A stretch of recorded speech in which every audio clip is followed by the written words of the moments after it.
อ๋อพี่น้องมาดีกับย่ามรอบสองเนาะครับเนี่ย3 ตัวติดเลยครับตัวใหญ่ๆครับโอ้โหครับมาช่วยกันปลดเด้อพี่น้องเด้อนี่เด้อ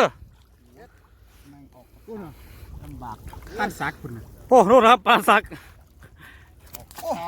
โออาอยู่คนเดียวครับเห็นอยู่โอ้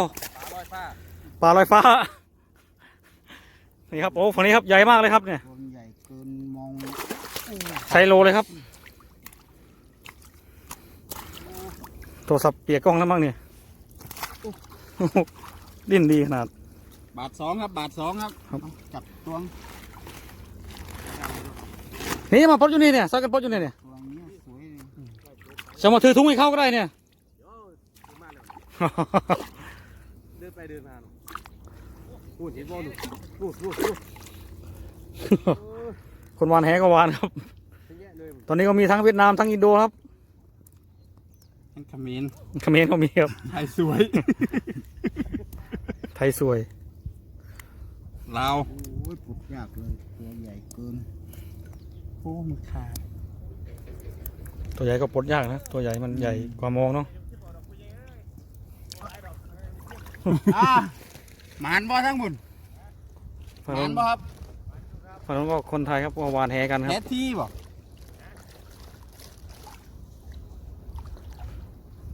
โอ้น่าจะแท้ที่ เขาได้ตัวอยู่ครับแหทีเนาะมาดูฝั่งเราดีกว่าเนาะฝั่งเราปลาใหญ่ ชอบกินแหชอบกินปลาน้อยเนาะกล้องยังไงบ้างโอ้ ๆใช่ยังเนี่ยฝั่งนี้ยังไม่เสร็จเลยเนี่ย โอ้ยใหญ่โพด ได้แล้ว ขายาวหลาย ไป ไป ยามโตครับ ไปแล้ว ปล่อยแล้วครับตัวใหญ่ ปลาลอดดาด ตัวใหญ่หลุดมือปล่อยไปแล้วครับแกบอกว่าปลาเยอะเกินครับก็เลยปล่อยไปมั่ง มันหนักครับ หนักครับ 3 ตัวซ้อนครับตรงนี้ครับติดไม้เดี๋ยวติดไม้ นี่เยอะจัดครับ หมดไงไม่ไหวเลยนี่ 3 ตัวซ้อนเลยครับอ้าวผานศักดิ์คนไทยในเทวันครับ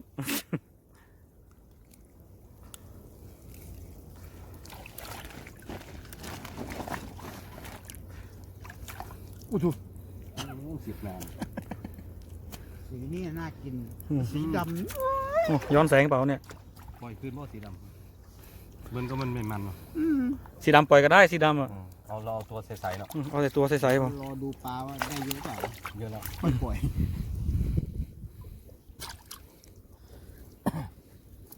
เปียกกล้องหรือเปล่าไม่รู้เนี่ย เปียกนี่เลยที่เขาจะแบบลง ที่เขาถ่ายอยู่ตัวใหญ่ครับ ลงถุงไปแล้วครับอย่างเล็กสุดก็ไซส์7 ขีด 3 โล 8 ขีด 7 ขีดนะครับ นู่นอู้ตรงนี้เป็นฝูงเลย สูงใส่3 ตัวโลปะฝั่งนู้นดูดีแล้วครับนู่นยุบยับเลยครับมองไงโอ้โห อยากให้เป็นเมืองไทยด้วยครับจริง ลุงดินดิ ๆถ้าเป็นเมืองไทยผมน่าจะทำงานไม่มาไต้หวันหรอก หาปลาขายอย่างเดียวเนาะถ้าอยู่บ้านเราอะเยอะมากครับ เอายกโชว์ครับยกโชว์โอ้ปลาขาวนี่ปลาตัวนี้สุดยอดครับดู ปลายังครับนี่ปลาไก่พันธุ์ครับ ปลา เบิ้งครับเบิ้งครับ ไม่รู้ปลาอะไรครับเนี่ยปลาในก็ไม่ใช่เนาะไม่รู้ปลาอะไร ไก่พันธุ์ เชื้อปลานิลผสมปลาขาววันนี้ก็โดนอีกแล้วโอ้โห2 ตัวซ้อนเลยครับ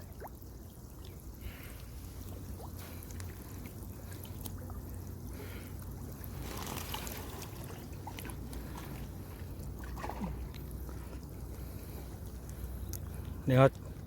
ผมไม่ได้ช่วยเลยผมอะ ไม่ต้องท้อง ถ่ายยังไง คนขี้เกียจเนาะจะอาสาเดินถือกล้อง เอาลง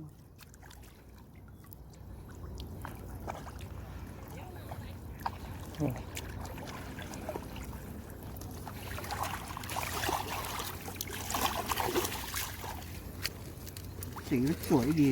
สวยปลาใสดีเนาะ พอแล้วครับ ฟังเราฟังสงสัยขี้เกียจแล้วครับบอกว่าพอแล้วครับพอแล้วครับปลานินแทง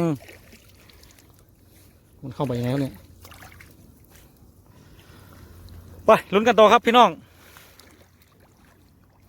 ยาวไป โอ้บอสต้องบอก ยาวโพดบ่สอบเฮ็ดไปเรื่อยๆเอาว่าจะขากลับกัน เป็นนี้ห่างแท้ ตรงนี้ห่างเลยเนี่ย ช่วง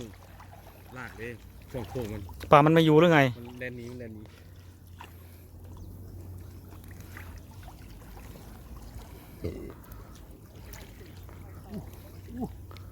ดึงแห้งมันจะปื้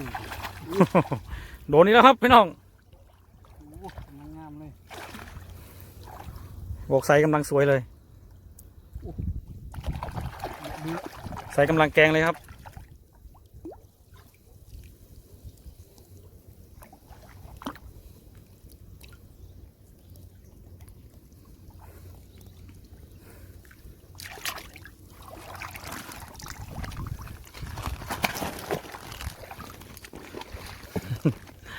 เอาทำไม แต่สนายงี้เลย วันนี้ก็สรุปครับสรุปผลงานวันนี้ ใหญ่มากเลยครับปลาไซส์ก็2 ตัวโลครับตัวโลก็มี2 ตัวโล จิบครับ เขาเอามาแค่พอกินครับ คนไทยในวันก็อย่างนี้แหละครับ มีเวลาว่างก็ ปลาไปทำเอา หาอยู่หากินนี่เซียนทมครับ ถุงเอาปลาไปใส่ทำ เซียนไก่ครับ เอาไปกินอีก เซียนโปรดนี่เซียนศักดิ์ครับหันหน้ามาหน่อยเซียนศักดิ์ครับผมหาด้วยกัน ย่างกินอยู่เลย ต่อเลยนี่เราว่าจะย่างกินกันนะครับ เขาไปจับที่ไหน ครับขอบคุณที่รับชมนะครับ ฝากกดติดตามกดไลค์กดแชร์ด้วยนะครับสับตะไคร้ เต็มปากไปหน้าตาดี ติดตามเลยครับ เดี๋ยวมีคลิปให้ชมเรื่อยๆครับ ขอบคุณมากครับ ที่รับชม เ